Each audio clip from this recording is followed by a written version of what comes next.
বড় কথা হচ্ছে এই জায়গাটা ওনার নয়, এই জায়গাটা অস্থায়ী। এই জায়গাটার মধ্যে ওরা বাসা করে এখন আছে। যে কোনো একটা ভদ্রলোক ওনাদেরকে দিছে, ওনার জন্য দোয়া করবেন সবাই। আর আসসালামু আলাইকুম। মানুষের পক্ষ থেকে আমরা আজকে চলে আসছি এই যে আমাদের এই চাচির বাসায়। ওনার জন্য আমরা ইফতার সামগ্রী নিয়ে আসি ইনশাল্লাহ। এই যে, আর ওনার বাসাটা একটু দেখেন, এটা দেখা। এই যে ওনার একটা বাসা দেখেন, কোন বাসায় উনি থাকে।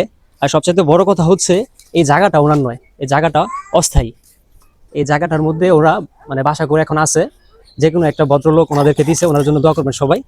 আর আমাদের এই যে খাবারগুলো আপনাদেরকে দিছি, এটা হচ্ছে আমাদের আমাদের বন্ধু বান্ধব যারা আছে, তারপর অনেক প্রবাসী আছে, ওরা আপনার টাকা দিচ্ছে। টাকা দেওয়ার পরে আমরা এতটুকু করতে পারছি। তো আপনাদের কাছে আমাদের প্রবাসী ভাইয়ের জন্য, আমাদের জন্য, সবার জন্য দোয়া চাই। মন থেকে দোয়া করবেন ওদের জন্য। ঠিক আছে। আপনার তো হাজবেন্ড নাই? হ্যাঁ, স্বামী মারা গেছে। উনি হচ্ছে এতিম। তো সবাই ওনার দিকে খেয়াল রাখবেন। আর আমাদের মাধ্যমে যদি অনেকে কিছু দিতে চান, তাহলে আমাদের সাথে যোগাযোগ করবেন, ইনশাল্লাহ আমরা পৌঁছাই দেব।